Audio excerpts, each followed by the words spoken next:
Dahil hindi na nga tayo magluluto ng pasit canton. Kasi nakakita ako ng biscuit sa loob. Ngayon, iinit na lang tayo ng water.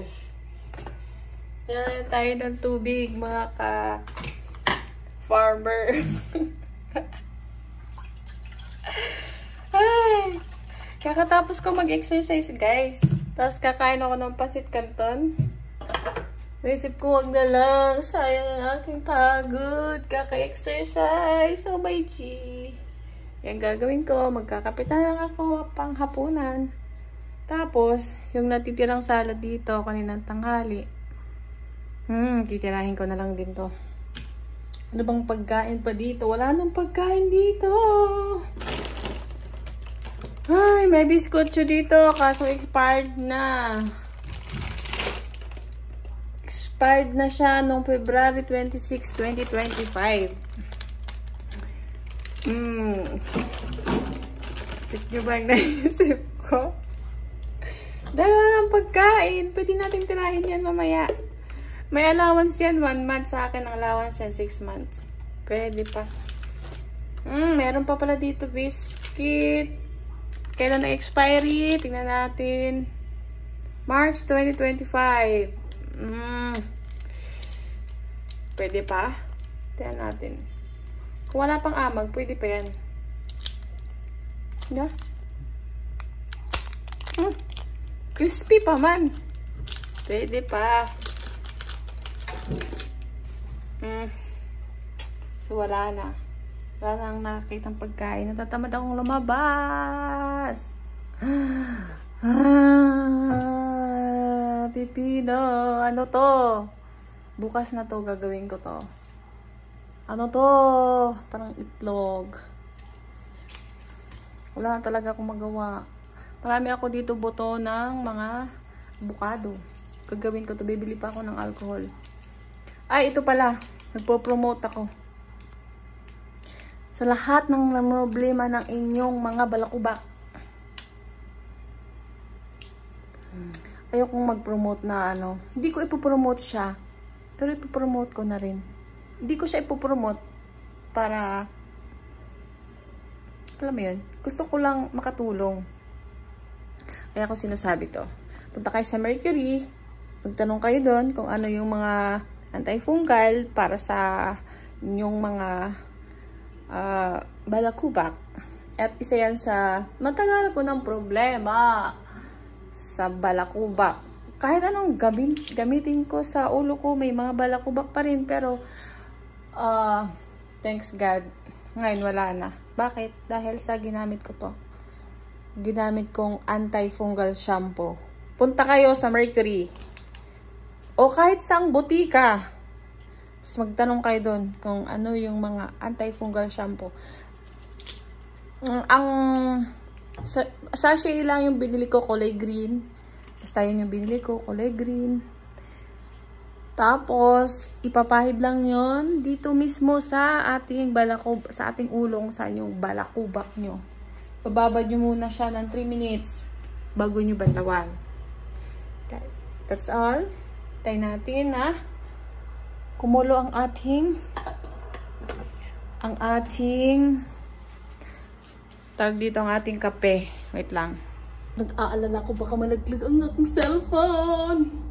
Hindi ka naman malalaglag kasi maganda yung kakasabit mo dyan. Yan pala yung binili ko sa TikTok.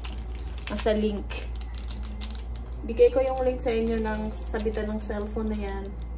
Since kumukulo na ang ating kape, timplahin na natin to. Wala na patumpik-tumpik pa.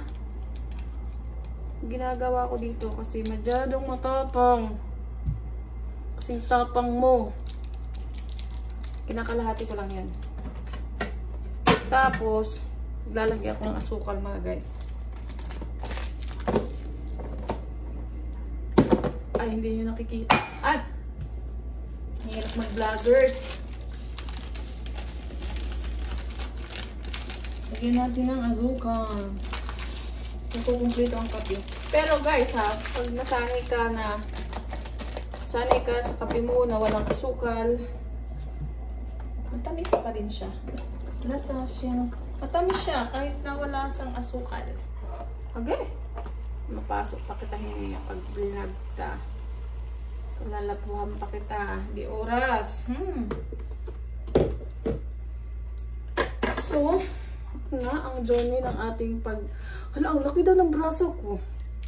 Huwag yan napansin ang aking braso. Ayan na, ang kape, ang aking pag-ibig ay galit na galit kasi yung Jollibee niya hindi pa dumarating.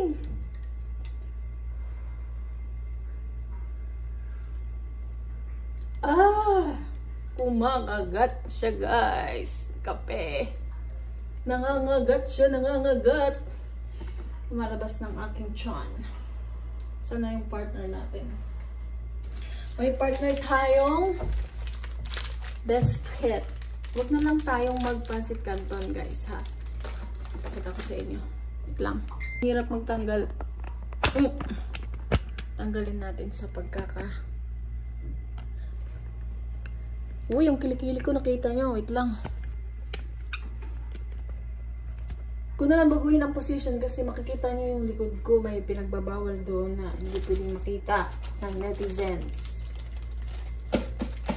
So, samahan nyo ako magkape. Ito na ang ating dinner. Magkakape tayo. Wala tayong magagawa. Hindi ang magkape.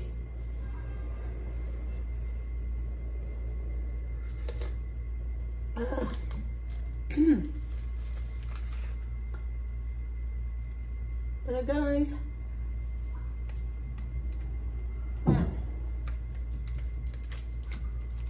Kailan kaya ang espere nito?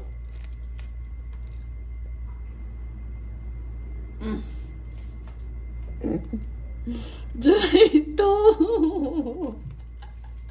Ang dami ng expired na pagkain. Oh my gosh. Kailang dyan. July 2. Anong petsa ngayon? Pwede pa yan.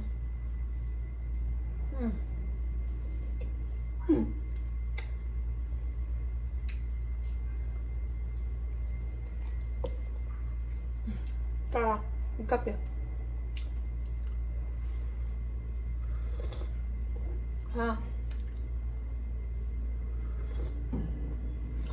Sarap magkape.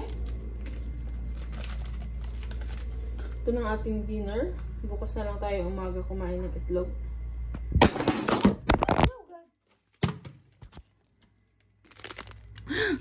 Sinasabi ko na nga ba? Malalaglag ka eh.